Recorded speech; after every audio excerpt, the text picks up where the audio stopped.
जय गुरु जी संगत जी। आज हम गुरु जी के एक और वचन, एक और बताई हुई सीख पर बात करेंगे। गुरु जी ने बोला कि नो ABC। इसका मतलब क्या था? A से एब्यूज़, B से ब्लेम, C से क्रिटिसाइज़। क्योंकि हम अपनी ज़िंदगी में ये सब चीज़ें करते हैं, ये नॉर्मल है, ये हर इंसान करता है। मीन्स ये एक इतनी नॉर्मल चीज़ है कि इससे कोई बच ही नहीं पाया। कोई दुनिया का ऐसा आदमी नहीं होगा जिसने कभी अब्यूज़ नहीं किया होगा, चाहे बहुत ज़्यादा या बहुत कम, पर हर कोई अब्यूज़ करता है। तो गुरुजी ने बहुत ही नीट एंड क्लीन तरीके से हमें समझाया कि हमें कभी भी किसी को भी अब्यूज़ नहीं करना चाहिए, मतलब कि गाली गलौज नहीं करना चाहिए, कोई भी ऐसे शब्द नहीं बोलने चाहिए कि जिससे उसका दिल दुखे, उसे हम आहत पहुंचाए। ऐसे हार्ड वर्ड्स नहीं बोलने चाहिए, क्योंकि ऐसे बोल के हम सामने वाले के दिल तक इतनी बड़ी और बैड मेमोरीज छोड़ जाते हैं अपने लिए कि वो उसे याद कर कर के काफ़ी लंबे समय तक हमें वापसी अपने मन से 1000 गुना ज़्यादा वो चीज़ भेजता है। हमें लगता है कि हमने किसी को अब्यूज़ कर दिया। अब्यूज़ तो कर दिया भाई, हमने अपनी भड़ास निकाल ली, हमने जो बोलना था बोल दिया, या बोल के फ़ोन रख दिया, या बोल के हम निकल गए कहीं भी। लेकिन वो अपने मन मन में या पूरी लाइफ आपको रिटर्न में कितना भेज रहा है ये हमें नहीं पता चलता घर बैठे हुए। और हमें लगता है कि हमें कोई मतलब भी नहीं है इन सब चीज़ों से, लेकिन मतलब बन जाता है ऑटोमेटिकली, जो कि चीज़ें हमें नहीं दिखती, क्योंकि इसमें नेगेटिव कॉर्ड्स आ जाती हैं, जो कि आई थिंक किसी को पता भी नहीं होगा, ये नॉलेज भी नहीं होगी ये सब चीज़ों की। हम जैसे बोलते हैं कि हमें नज़र लग गई, ये आम बात है, हर कोई अपनी लाइफ में एक ना एक बार सोचता है कि हमें नज़र लग गई, इतनी आम बात है। तो वो नज़र कैसे लगती है कि किसी की ऐसी नेगेटिव किसी की एनर्जी होती है कि वो हम पे हावी हो जाती है और हमें वो चीज़ लग जाती है नज़र से। तो गुरुजी ने भी बोला बच के रहना। ऐसे ही जब हम किसी को गाली गलौज करके या इतनी बड़ी गंदी बातें सुना के किसी का दिल इतना बुरी तरह से दुखा देते हैं कि उसकी अंतरात्मा, ऑफ कोर्स गाली सुन के किसी को भी अच्छा नहीं लगेगा, वो आपको पलट कर मन मन से बद्दुआएं भी देगा गाली के साथ प्लस, ठीक है, और गालियां भी निकालेगा रिटर्न में, वो भी होलसेल में। आप गुना कर लो, पता नहीं कितना 1000 गुना ज़्यादा मिल जाएगी या कितना गुना ज़्यादा मिलेगी ये नहीं मालूम। और no time period, no time limit कि कब तक देतेगा, कितने साल देता रहेगा। तो हमें ऐसा अपने सुख के लिए नहीं करना, हमें अपने लिए ही नहीं करना, हमें अपनी वाणी पे थोड़ा सा विलाम लाना है। हमें क्या छान छान कर बातें करनी है। जैसे हम चाय को छानते हैं ना तो पीते हैं, तो वैसे हमें छान कर अपने वर्ड्स यूज़ करने हैं कि किसको क्या बोलने से दिल दुखेगा और वापसी हम पलट के हम पे ही वार आना है। इससे अच्छा तो ना ही बोलो। कहते हैं ना, एक चुप और 100 सुख। तो ये मंत्र अपने लाइफ में अपनाइए। ये लाइफ का इतना बड़ा मूल मंत्र है कि कई बार ऐसी चीज़ें हो जाती है हमारी लाइफ में कि सामने वाले को इतना गुस्सा चढ़ा हुआ है और हमने और दो बातें बोल के उस सिचुएशन को इतना हाइपर कर दिया और जवाब दिए बिना हमारी जुबान चुप नहीं रहती, तो हमारी वजह से सिचुएशन और बिगड़ गई। क्योंकि हमें अपनी ईगो प्यारी है, हमें अपनी सेल्फ रिस्पेक्ट, हाँ सेल्फ रिस्पेक्ट को हम फिर भी साइड पे करते हैं। ईगो, इंसान की ईगो बहुत बड़ी चीज़ है। गाली एक ऐसा वर्ड है जो कि सिर्फ वर्ड है, माना जाए, देखा जाए तो एक भाषा है, वो बना दी गई ऐसी, और अपने आप को ऐसा ढाल ले, अपने आप को ऐसा कर ले कि जैसे शिव जी को ना ही तारीफ से फर्क पड़ता था, ना ही उन्हें कोई बुरा भला बोले या उनकी इंसल्ट करे ऐसे फर्क पड़ता था। तो ऐसा नेचर अगर हमारे बीच में आ गया ना कि अगर किसी ने दो बातें अच्छी बोल दी ना ही हवा में उड़ो, और अगर किसी ने नीची कुछ बोल दिया ना ही इतना लो हो जाओ वाइब्रेशंस में कि उसको बातें सुना दो या घर में आके खुद से रोने लग जाओ, अपने आप को ही मूड खराब कर लो। नहीं, नेवर। जो भी लोग अगर आपको ऐसी बातें, नेगेटिव बातें बोलते हैं या आपको नीचा दिखाते हैं या आपको दो गालियां दे दी, बद्दुआएं दे दी, तो अगर आप ऐसे नहीं हो तो आपको कोई फर्क ही नहीं पड़ना चाहिए। Always be positive. ऐसे डिलीट कर दो, जैसे एक सेकंड लगता है ना, हम अपने मोबाइल से कोई भी चीज़ को एक सेकंड में डिलीट कर देते हैं, उस मेमोरीज को अपनी अपने अंदर से ऐसे डिलीट कर दिया करो कि जैसे आपको कोई फर्क ही नहीं पड़ा उन वर्ड्स का, और बस ऐसे लोगों से दूर हो जाओ। यही कोशिश करो। अगर आपको फर्क पड़ने के लिए कोई आपको बोलता है, जब आपको फर्क पड़ना बंद हो जाएगा तो कोई बोलना बंद हो जाएगा। तो ये है हमारा अब्यूज का जो वर्ड हमें गुरुजी ने बोला, नो ABC में से ए का गुरुजी का ने बताया, तो हम कैसे इसको अमल करें अपनी ज़िंदगी में। सेकंड बात ये आती है ब्लेम की, बी फॉर ब्लेम। तो ब्लेम तो हम शायद बचपन से शुरू हो जाते हैं। आपने हमें पैदा क्यों किया, अपने माँ बाप से शुरू हो जाते हैं। आपने हमें ये नहीं दिया, वो नहीं दिया, हमारी लाइफ ऐसी हो सकती थी, वैसी हो सकती थी। तो ये वर्ड तो हमें बचपन से हमारे समझो ज़ुबान पे आ जाता है, गॉड गिफ्टेड ऑटोमेटिकली, क्योंकि ब्लेम देने की हर किसी को आदत है। घर का माहौल ही ऐसा होता है ब्लेम से भरा हुआ। कोई भी किसी को भी ब्लेम दे रहा होता है, छोटी से छोटी और बड़ी से बड़ी बात के लिए भी। लेकिन आई थिंक हमें इतना मेच्योर अगर आप हो चुके हो, अगर आप इतना एज वाइज अगर हम मेच्योरिटी हासिल कर ली, क्योंकि कई बार ऐसा होता है उम्र बढ़ती जाती है, हमारी मेच्योरिटी नहीं बढ़ती। मेन होता है आपका माइंड सेटअप। अगर माइंड सेटअप आपका अच्छा है तो कोई छोटा बच्चा भी बहुत कूल माइंडेड होता है। तो कई बार ऐसा होता है कि बहुत मेच्योर लोग होते हैं, बड़े एज वाइज बड़े ज़्यादा बड़े होते हैं, लेकिन उनमें वो समझ ही नहीं होती जो एक छोटा, एक यंग बच्चा उनको अच्छी सीख दे के चला जाता है, पोलाइट बोल के निकल जाता है, रिस्पेक्ट करके निकल जाता है। तो वो मेच्योरिटी है। Age is not a maturity. तो कभी भी ना ब्लेमिंग नहीं करे लाइफ में, कभी भी। हमें जो भी मिलता है हमारी अपनी डीड्स होती हैं, जो हम साइन करके आते हैं ऊपर से, कि हमारी इस उम्र में सबसे पहले तो हमें कौन सी माँ की कोख मिलेगी। ठीक है, यहाँ से मेन जर्नी स्टार्ट होती है। हमारे कर्मास के अकॉर्डिंग हमें माँ मिलती है, माँ की कोख मिलती है। हमने किस माँ के ज़रिए जन्म लेना। कोई किसी के घर का माहौल ऐसा होता है अपने बच्चे को बचपन से ही गालियाँ देना सिखा देते हैं, और किसी के घर का माहौल होता है कि अपने बच्चे को बचपन से ही वो ऐसी ऐसी चीज़ों में ढाल देते हैं कि बचपन से ही बच्चे बड़े बड़े सिंगर बन जाते हैं, बचपन से ही बच्चे इतनी नॉलेज वाले बन जाते हैं, बचपन से उनमें डिसिप्लिन होता है, या भगवान की वो कितनी कथाएं बोलने लग जाते हैं। तो ये तमीज़ तहजीब हमें बचपन से ही, जिस घर में जन्म लिया वहीं से हमारी जर्नी स्टार्ट होती है। मेन हमारी सोल सिलेक्ट होती है कि किसकी सोल किसको मिलेगी एज अ माँ के रूप में जब हम जन्म लेते हैं। तो ये हमारे फर्स्ट ऑफ ऑल कर्मा होते हैं। उस माँ के दोष नहीं होते, पिता के दोष नहीं होते कि आपने हमें ये नहीं दिया, वो नहीं दिया। ये हमारे दोष होते हैं। हम अपने कर्मों से उस घर में जन्म लेते हैं फर्स्ट ऑफ ऑल। तो ये बात कभी भी नहीं बोलनी। सेकंड, हम बड़े होते हैं तो कोई बहुत अच्छे स्कूल में पढ़ लेता है, कोई बहुत छोटे स्कूल में पढ़ता है, किसी की पढ़ाइयाँ बीच में रह जाती है, किसी की नौकरी बीच में रह जाती है, कोई स्ट्रगल करता रह जाता है, किसी की बहुत अच्छे घर में शादी हो जाती है, किसी की बहुत लोअर घर में शादी हो जाती है। तो इन सब चीज़ों में भी हम क्या करते हैं, ब्लेम करते हैं, अपने माता पिता को ब्लेम करते रहते हैं। आपकी वजह से ये हो गया, आपकी वजह से मेरी लाइफ खराब हो गई, आपकी वजह से मैं पढ़ाई में रह गया, घर की जिम्मेदारी की वजह से, या आपकी वजह से मुझे ये देखना पड़ेगा, वो देखना पड़ेगा। No, never.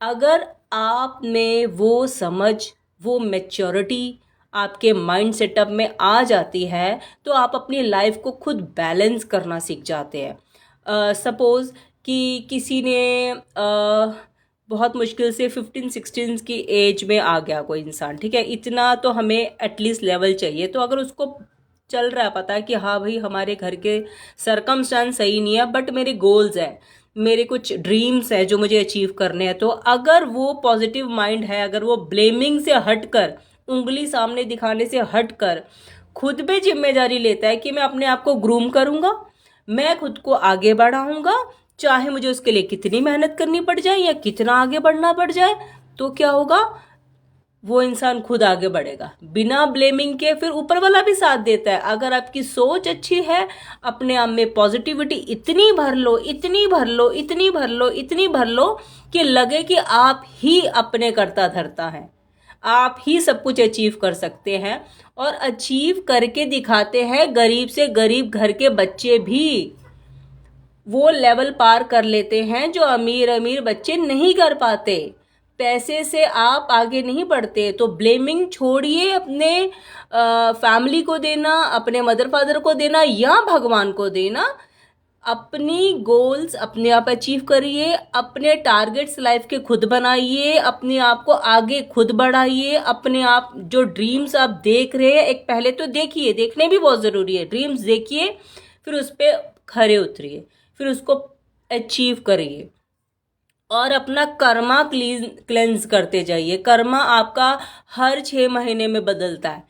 तो अगर हम आज से ठाने कि हम कुछ अच्छी चीज़ें अपनी लाइफ में ऐड ऑन कर लें, जो कि निष्काम भावना से हम करना शुरू कर दें, एनिमल्स की सेवा करनी शुरू कर दे, किसी बुजुर्ग की सेवा करनी शुरू कर दे, ब्लाइंड्स आश्रम में चले जाइए या आप वृद्धाश्रम में चले जाइए, किसी की दुआ ले लो, किसी का साथ दे दो, किसी को प्यार से बात कर लो। मतलब कि आप सेवा ना सिर्फ पैसों से नहीं कर सकते, यही सिर्फ जरिया नहीं होता। अगर आपके पास पैसे नहीं है तो आप कई तरीके हैं। किसी को सिर्फ आपसे 2 बातें, जो हमारे वृद्धाश्रम है उन बुजुर्गों को क्या चाहिए, सिर्फ हमारे पास कोई आके दुख सुख बांट जाए, कोई बेटा बन के, कोई बेटी बन के, वो इतने में खुश हो जाएंगे और इतनी भर भर के दुआएं देंगे। तो क्या हो गया, आपके लाइफ के 2 घंटे अगर आपने किसी बुजुर्गों के साथ बिताए तो आपने भर भर के झोलियां भर भर के कमाई ले ली, अच्छी दुआएं ले ली। क्योंकि वो लोग तरसते हैं अपने अपने बेटा या बेटी से मिलने के लिए, इस तरह के रिश्ते बनाना चाहते हैं वो। ब्लाइंड्स आश्रम चले जाइए, उनकी लाइफ देखिए, आपके लाइफ में ब्लेम्स खत्म हो जाएंगे। उनके पास तो आंखें ही नहीं है, जन्म से अंधे हैं, किसी चीज़ को ब्लेम नहीं देंगे आप। अनाथ बच्चों के पास चले जाइए जिनके इन्होंने कभी माँ बाप ही नहीं देखे, उनके साथ टाइम बिताइए, ब्लेम्स खत्म हो जाएंगे लाइफ के। एबनॉर्मल चाइल्ड पे चले जाइए, उनकी हालत देखिए। 25-25, 30-30 साल के लड़के हैं जो अभी भी पैड डालते हैं, अपना खुद से वो अपने आप को संभाल नहीं सकते, पैडिंग में उनका सारा स्टूल होता है। तो ब्लेमिंग्स खत्म हो जाएंगी लाइफ से। तो आप ये ऐसे कुछ रास्ते हैं जो निष्काम भावना से अगर आप जाते हैं, बिना शोर मचाए कि जी मैं तो यहाँ जा रहा हूँ, मैं वहाँ जा रहा हूँ, मैं तो बहुत अच्छा हूँ जी, मैं ये करता हूँ, नो, नेवर। आपको चुपचाप अपने आप को पता होना चाहिए और भगवान को पता चलना चाहिए। ऐसा शेड्यूल बनाना चाहिए, ऐसी निष्काम भावना की आपकी सेवा होनी चाहिए कि आपके दूसरे हाथ को भी नहीं पता चलना चाहिए, आपके दूसरे पैर को पता नहीं चलना चाहिए कि एक पैर कहाँ की ओर जा रहा है। तो देखिए, करिए। अच्छा, ये समझ के भी नहीं करना कि मैं करूँगा तो मेरा कुछ अच्छा हो जाएगा। निष्काम भावना से, लाइफ टाइम के लिए सोच के, तो देखिए आपकी लाइफ से और ब्लेम्स खत्म कर दीजिए। किसी को भी ये नहीं बोलना कि आपकी वजह से ये हुआ। हमेशा रिस्पेक्ट करिए अपने पेरेंट्स की कि थैंक यू, आपकी वजह से मैं इस जन्म में आया, थैंक यू, मुझे एक मौका मिल रहा है मनुष्य के रूप में, ये सोच का, ये समझ का कि मैं अपनी लाइफ को, अपने कर्मास को बदल सकता हूँ। तो थैंक्स बोलना शुरू करिए, ब्लेम की जगह thanks thanks thanks thanks thanks add कर दीजिए। क्योंकि आपको अगर सब कुछ ही मिल जाएगा तो कुछ लेने की वो जज्बा ही कहाँ होगा, बैठे बिठाए तो वो खैर बहुत हाई लेवल है जिनको मिलता है, लेकिन कुछ पाने का भी एक जज्बा होता है ना, एक ग्रीड होनी चाहिए अचीव करने की। तो वो तभी आएगी जब हम खुद से कुछ करेंगे। और हम किसी पे उंगली उठाने से अच्छा किसी को ब्लेम करने की वजह से कि तुम्हारी वजह से ब्लॉक कर जाए ये वो, बस निकलो and go and achieve your dreams. तो ब्लेमिंग ख़त्म हो जाएगी लाइफ से, ठीक है। और जिनकी गलत शादियां हो जाती हैं वो भी कर्मास है। अपने अपने फैमिली में अपना बेस्ट दीजिए, डू योर ओन कर्मा, किसी को ब्लेम मत करिए। कोई क्या कर रहा है, कोई क्या नहीं कर रहा, आपको फ़र्क नहीं पड़ना चाहिए। आपको एक बेटर इंसान बनना, आपको एक अच्छा इंसान बनना, आपको भगवान देख रहा है। आपको किसी को जवाब नहीं देना, किसी के आगे सच्चा नहीं बनना, किसी के आगे अपनी रेपुटेशन नहीं बनानी। सब बुरा बोल रहे हैं जी, ओके एक्सेप्टेड। कुछ कोई गलत बोल रहा है, ओके एक्सेप्टेड। भगवान देख रहा है। जब आप सब कुछ भगवान के आगे छोड़ देते हैं तो भगवान अपने आप बदले लेता है। आपको बोलने की जरूरत नहीं पड़ती। चिक चिक के चिल्ला चिल्ला के कोई किसी को सच्चा साबित नहीं कर सकता। तो एक्सेप्टेंस में आ जाइए, ब्लेमिंग को डिलीट कर दीजिए अपनी लाइफ को, और अपनी लाइफ में गोल अचीव करने के लिए अपने आप में इतनी पॉजिटिविटी, पॉजिटिव लोग, पॉजिटिविटी और पॉजिटिव वीडियोस, ऐसी पैशन आना चाहिए आपको किसी भी चीज़ को लेके, कि जो भी चीज़ में आप ब्लेमिंग कर रहे हैं, जिस भी चीज़ को लेके, उसी चीज़ को अपना वो समझिए अपनी लाइफ का लक्ष्य और आगे बढ़िए। तो थर्ड नंबर पे आता है क्रिटिसाइज। हम क्रिटिसाइज करते हैं एक दूसरे को, अरे भाई ये देखो भाई, इतना तो इसकी किस्मत में था नहीं, इसको मिल गया। तो हम हर किसी को डाउन दिखाना चाहते हैं। चाहे हमारे एक ह्यूमन नेचर में होता है कि हम जल्दी से किसी की तारीफ नहीं पसंद करते करना, और स्पेशल उस चीज़ में जहाँ पे हमारा कंपैरिजन होने लग जाए। आप किसी को अच्छा अगर कोई कर रहा है तो उसे अच्छा बोलना सीखिए।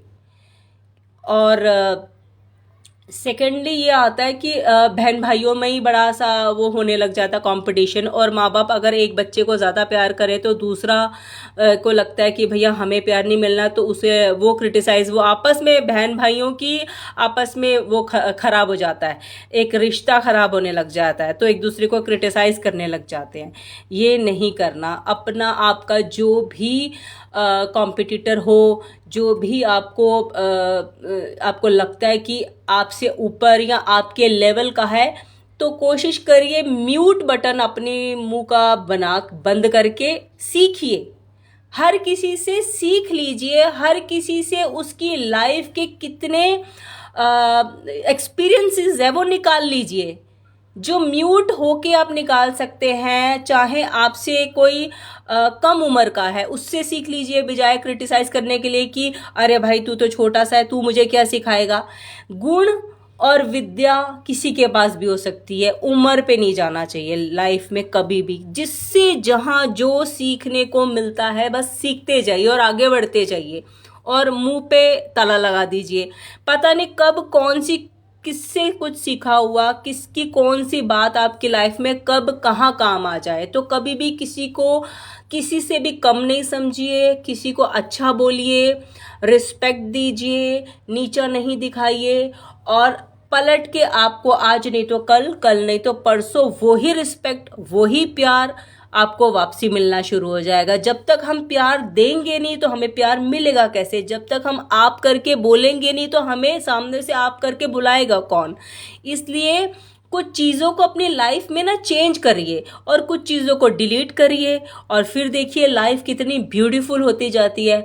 आगे बढ़ते रहिए और गुरु जी के वचनों पे चलते रहिए, और हर कदम पे, हर एक श्वास पे, हर एक काम में जाते हुए कि गुरुजी गुरुजी गुरुजी गुरुजी और गुरुजी ऐड कर लीजिए, क्योंकि गुरुजी हर चीज़ में आपको इतनी गाइडेंस देते जाएंगे, हर चीज़ में आपका हाथ पकड़ के आपको आगे बढ़ाते जाएंगे, आपको खुद ही नहीं पता चलेगा। क्योंकि गुरुजी का वर्ड अपने आप में इतना पावरफुल वर्ड है कि एक बहुत गरीब घर की लड़की थी, उसने गाड़ियों के पीछे बस लिखा हुआ पड़ा था 3 से 4 या 5 बार जय गुरुजी जय गुरुजी जय गुरुजी, जो कि हम संगत ने कईयों ने पढ़ा होगा।